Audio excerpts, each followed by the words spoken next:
Hey everybody, Cody Meyer here. Just finished up the first FLW tour event of the 2017 season on Lake Guntersville. It felt so good to get back out there and fish. I had such a long off season, you know, from last year's Forest Wood Cup until now, so it felt great. It was a great tournament. I finished 21st, barely missing that top 20 cut. The first day I had 18 pounds 10 ounces. The second day I had 10 pounds 13 ounces. So you know, I had a tougher day too, but you know, overall very happy. Really good points to start the season, to ultimately make that Forest Wood Cup. That is my goal every single year. Lake Guntersville, a little bit different this year. You know, this whole last year there wasn't much current on the whole TVA system. You know, that's part of Lake Guntersville, and right before the tournament we got a lot of rain. You know, the lake came up a little bit. There was a lot of water moving through the system. The water got a little bit more stained, and it was definitely cold. You know, it was in the upper 40s, and the temperatures were also really cold. You know, I was out there bundled up all day. You know, Sims makes the best products in the world, in my opinion. And one thing I like about them, you can really layer up. You know, you don't have to just have the Pro Dry suit on. You know, you can have all kinds of stuff. You can have the wool, you could have, you know, a downstream jacket. You could really layer up for the elements, and then you're still comfortable. You can move around, you can fish. You know, as far as the fishing went, you know, you weren't really fishing for a ton of bites a day on Lake Guntersville. It was overall it was a tougher bite to get, you know, to get multiple bites, but when you got a bite, they're pretty good fish. You know, my main bait of the tournament was a Strike King red eye shad. You know, I threw a variety of colors, really. You know, I started off with the royal color, went to a Sam Rayburn craw, you know, and then I ended up fishing a gold and black color as well. And it seemed like that got a couple key bites for me. Everyone was throwing a red, you know, rattle trap or lipless crankbait style bait out there, and so I kind of mixed up colors.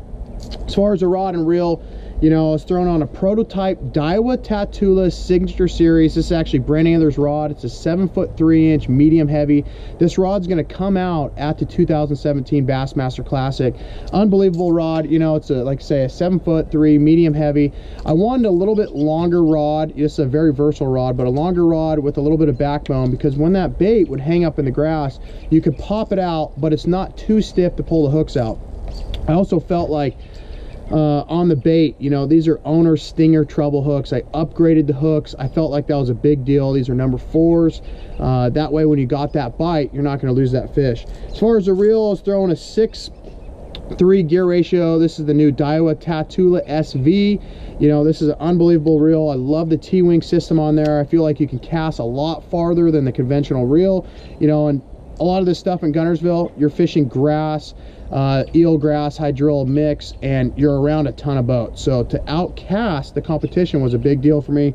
As far as the line, I was throwing a 15-pound Seaguar Tatsu. That is the best line in the world, in my opinion. I mean, it's unbelievably strong. The lighter diameter, the 15-pound, where most people are throwing a 20-pound, I felt like it was a big deal. You can get the bait down a little bit, you can make a longer cast, it's a little bit less invisible, and overall it worked out pretty good. You know, I changed it up a little bit too. I would throw the Strike King 2-tap. This is the black and gold color I was throwing.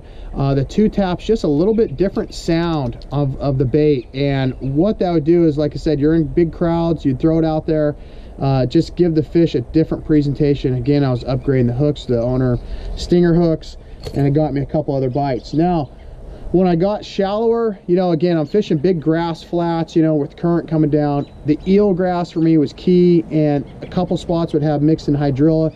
When I got a little bit shallower, from that 6 to 8 foot eel grass, I would throw a little Strike King 1.5 square bill, you know, in the DB craw color. Again, I was changing up the hooks. This is the new owner, the little treble hook here. It's a short shank treble hook. You know, what I like about it, you can see it's there's no hook on the back, so the hook will actually lay flat on the crankbait, and then on the back you'll have more of a flat side on the bottom. When you're reeling that thing through grass, it actually seems to hang up less on grass. And again, you're gonna have a better hookup ratio, because the fish, when they come up and bite it, you're getting more treble hook just because of the position of these points here. So it's a perfect point position. Again, I was throwing it on a 15-pound Seaguar Tatsu again for a fluorocarbon. Rod and reel was crucial. This is the new Takahiro Omari Signature Series Tatula Elite rod. It's a 7-foot cranking rod. Again, it's a prototype. It's going to be out here 2017 Bassmaster Classic. Tatula SV, you know, the T-wing system here. That's again the SVTW, a must-have in my opinion. 6:3 gear ratio.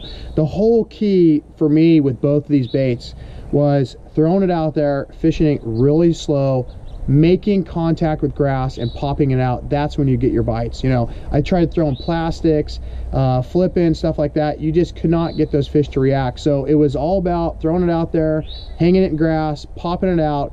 You get that bite. And again, it wasn't a ton of bites, but the bites you got were good. So you guys, make sure you guys check out all these great products. Stay tuned. The season is just getting started.